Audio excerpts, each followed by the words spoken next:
అన్ని రకాల ఆరోగ్య సమస్యలకు అనుభవజ్ఞులైన స్పెషలిస్ట్ డాక్టర్స్ చే చికిత్స చేయబడును. Every life matters. Maurya hospitals. Welcome to Suman TV. నేను కిరణ్.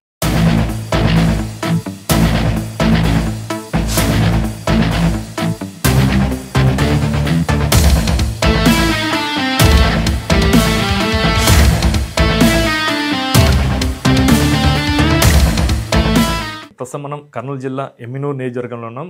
మనతో పాటు దేశాయ్ నెట్వర్క్ అధినేత గురు దేశాయ్ గారు మనతో పాటు ఉన్నారు. సార్ నమస్తే. సార్ నమస్తే. నమస్కారం అండి. సార్, దేశాయ్ నెట్వర్క్ అంటే కొన్ని లక్షల నెట్వర్క్ మీరుకున్నారు. అందులో 3 రాష్ట్రాల్లో కూడా మీ సర్వీసులు ఇది ఉన్నాయి.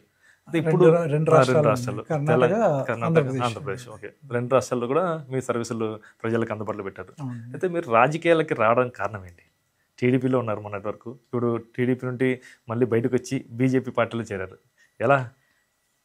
మా తాతల కాలం నుంచి కూడా, పూర్వీకుల నుంచి కూడా పొలిటికల్లో ఉన్నారు.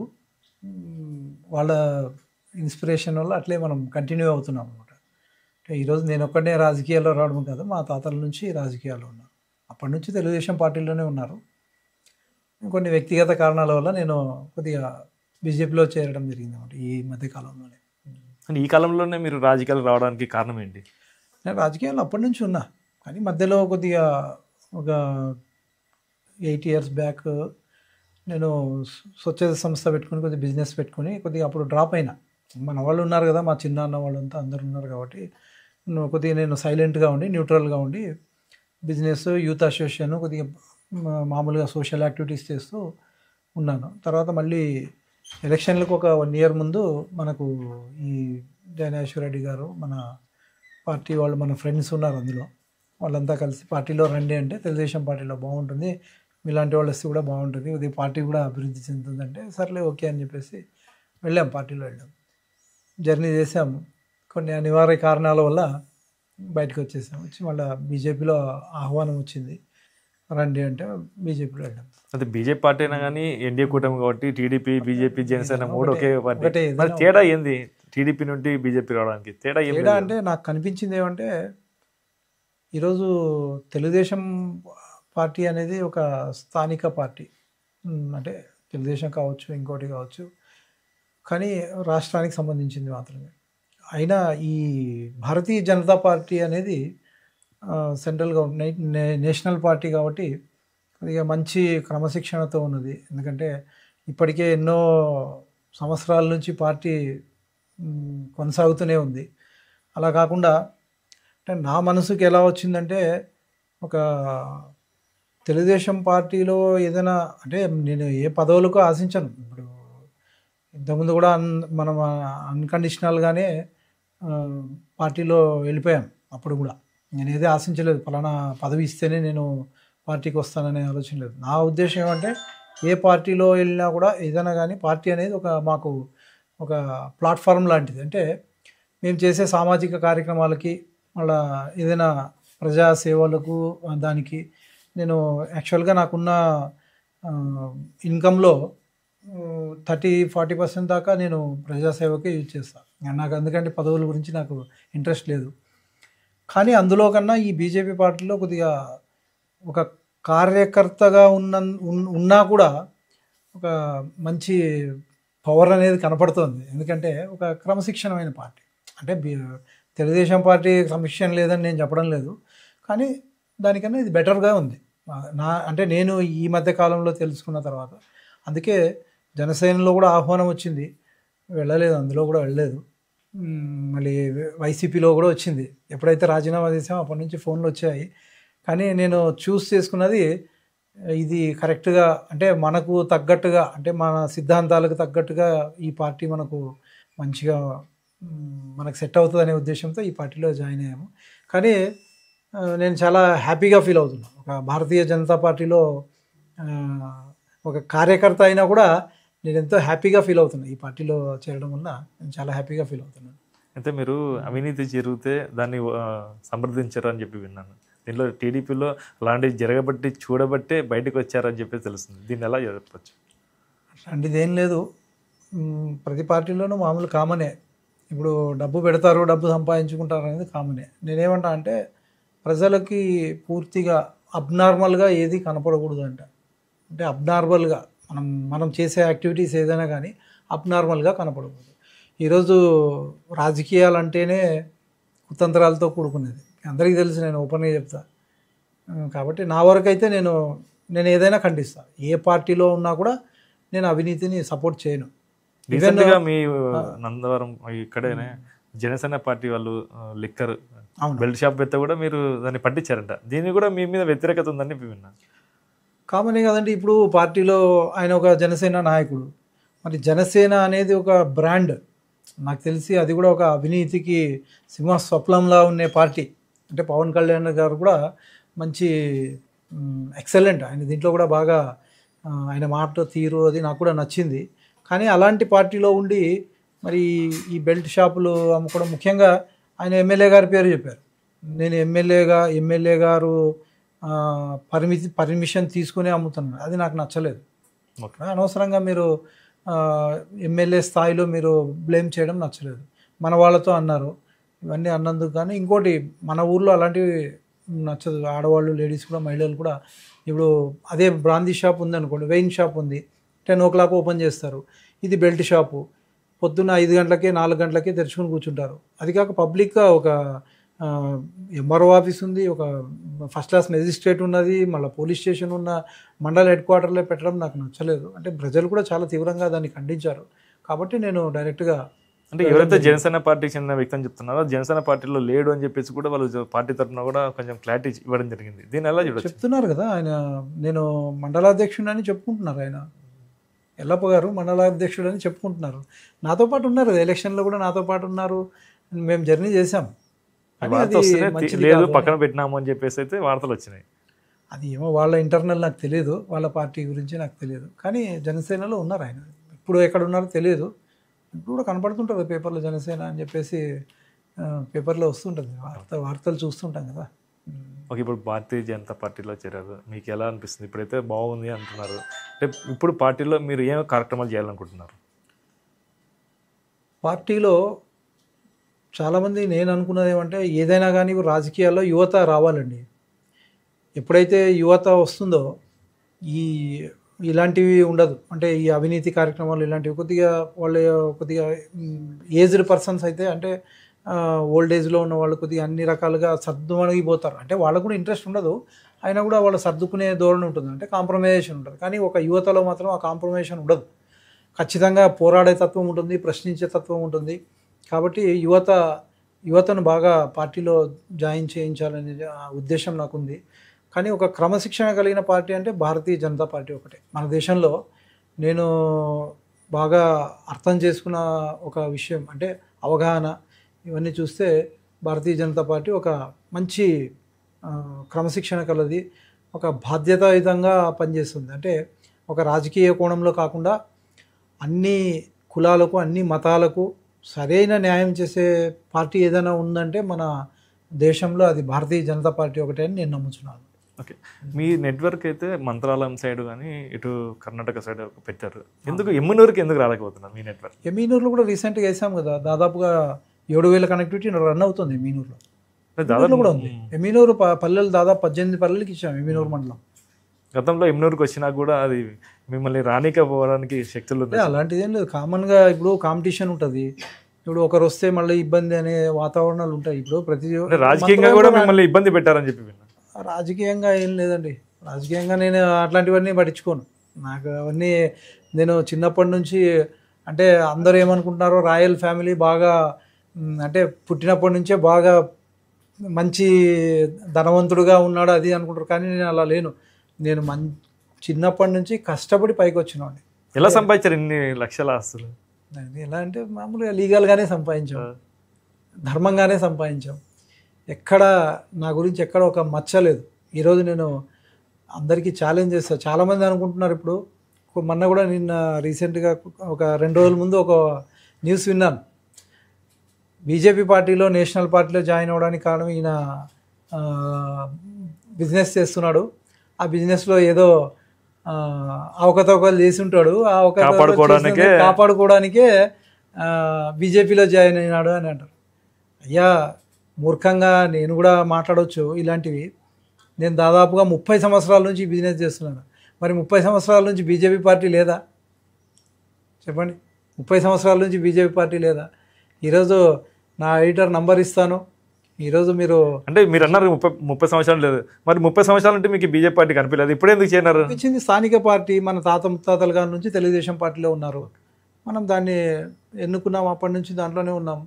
ఇప్పుడు కూడా నేను పార్టీ బాగాలేదని నేను చెప్పడం లేదు, కానీ నాకు నా ఇష్టాలు ఉంటాయి కదా. ఈరోజు ఏది తిన్నా కడుపు నిండుతుంది, కానీ కొంతమంది కొన్ని రకాలుగా చూస్ చేసుకుంటారు. అలాగే మన మనస్తత్వాన్ని బట్టి కొన్ని పార్టీలు సెట్ అవుతాయి, కొన్ని పార్టీలు సెట్ కావు. అంటే ఆ సెట్ కాని అది బాగాలేదని మనం చెప్పలేము. కొంతమంది బిర్యానీలు కోరుకుంటారు, కొంతమంది టిఫిన్ కోరుకుంటారు, కొంతమంది సాంబార్ అన్నం కోరుకుంటారు, పప్పు అన్నం కోరుకుంటారు, ఎవరెవరు ఇంట్రెస్ట్ అనమాట.